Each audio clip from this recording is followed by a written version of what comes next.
Who would reign supreme in a battle between a heavily armored medieval knight and a swift samurai warrior? Both have their own unique skills and weapons, but if they were to face off, who would come out on top? This is one of those questions that has no clear answer. It depends on a lot of factors.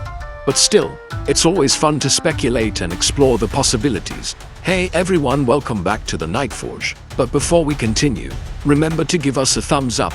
Thanks for being here today. Now let's get back to the topic at hand.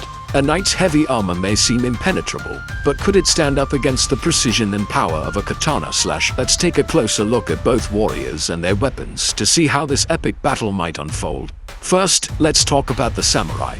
These warriors were known for their skill in combat, not only with swords but also with bows and arrows and other weapons. They were highly trained from a young age, and their fighting style was characterized by its speed, agility, and precision. Samurais also had a deep understanding of strategy and tactics, and they were often involved in planning and executing battles. Samurai armor was designed to be lightweight and flexible, allowing for a full range of motion. Despite its thinness, it was still highly effective in deflecting blows and protecting the wearer from injury. Samurai swords were also designed with great precision in mind. They were incredibly sharp and could easily slice through an opponent's armor. The curved blade of the katana allowed for a wide range of slashing and thrusting movements, making it a deadly weapon in the hands of a skilled samurai. Now let's turn our attention to the knights. These medieval warriors were known for their strength and ferocity in battle. They were typically larger and heavier than the samurai, and their armor was designed to be as impenetrable as possible.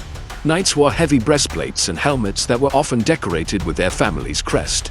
They fought on horseback and on foot, and their fighting style was characterized by its power and aggression. Knights also had access to a variety of weapons, including swords, maces, and spears. Their shields were large and sturdy, providing them with excellent protection from incoming attacks. The armor worn by both warriors was an important part of their fighting style and strategy.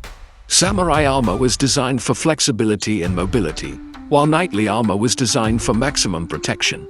The different styles of armor reflected the different approaches to combat used by these two cultures. When it comes to weapons, samurai swords were designed for precision and lethality, while knightly weapons were often larger and heavier, relying on brute force to overpower their opponents. The outcome of a battle between a samurai and a knight would depend on a number of factors, including the skill of the individual warriors, the terrain of the battlefield, and the specific weapons they were using. However, there are some general conclusions that can be drawn based on the characteristics of each warrior and their respective fighting styles.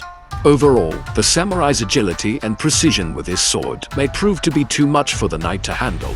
The samurai's ability to dodge incoming attacks and strike quickly and accurately would make it difficult for the knight to land a solid blow. Additionally, the samurai's understanding of leverage and his ability to strike at vulnerable points on the knight's armor could allow him to defeat the knight without taking too much damage himself. On the other hand, if the knight is able to land even a single heavy blow with his sword or mace, he could potentially knock the samurai off balance, opening him up to further attacks. If the knight is also wearing chainmail or other protective clothing under his armor, he may be able to withstand the samurai's sword slashes more easily. If we remove the armor from the equation, the fight becomes much more one-sided. A samurai would easily defeat a knight in a one-on-one duel. In fact, it wouldn't even be much of a fight. Without their armor, knights were just big, strong guys with swords. They weren't super skilled fighters like the samurai were, so it wouldn't even be a fair fight. But what if the fight takes place on a battlefield? Then things become more complicated. The outcome of the battle would depend on the relative strengths and numbers of the two opposing forces. If we assume that the samurai and knights are evenly matched in terms of skill and experience, then the battle would likely come down to the effectiveness of their weapons and armor. The samurai's lighter armor would provide them with greater mobility and flexibility, allowing them to move around the battlefield more easily and strike quickly and accurately. However, the knight's heavier armor would provide them with greater protection from incoming attacks. The battle would likely be a close one, with neither side able to gain a decisive advantage. In the end, the outcome would depend on the specific weapons and tactics used by each side. If the samurai are able to effectively utilize their swords and bows, they may be able to outmaneuver and outgun the knights. However, if the knights are able to get into close combat and rely on the strength and reach of their weapons, they may be able to prevail. Ultimately, there is no clear winner in this hypothetical battle. The outcome would depend on a number of factors and could go either way. It is important to note that both the samurai and knights were real historical figures who fought and died in real battles. While they are often depicted as fierce and deadly warriors in popular culture, they were also human beings with their own strengths and weaknesses. Comparing them in this way is simply a thought experiment and should not be taken as a disrespect to their legacy. So what do you think? Who do you think would win in a battle between a knight and a samurai? Let us know your thoughts in the comments below.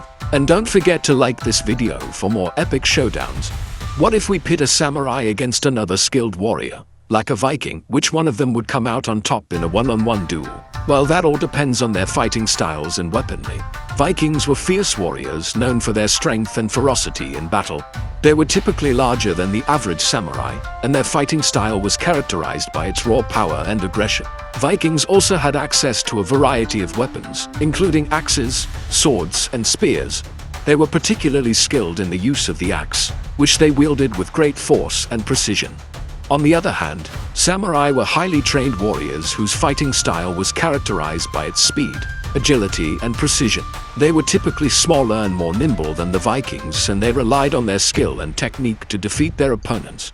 Samurai were particularly skilled in the use of the katana, a long curved sword that they wielded with great accuracy and lethality. In a one-on-one duel between a samurai and a Viking, it is difficult to predict who would come out on top. It would likely depend on a number of factors, including the skill of the individual warriors, their fighting styles, and their respective weapons. However, if we assume that both warriors are equally skilled and experienced, then the outcome would come down to the effectiveness of their weapons and their fighting styles. The Viking's greater size and strength may give him an advantage in close combat, but the samurai's speed and agility could allow him to avoid the Viking's attacks and strike back with precision. Ultimately, the outcome of the duel would be decided by the clash of two very different but equally effective fighting styles. Thanks for watching. We hope you enjoyed this video. If you want to see more videos like this, please stay tuned.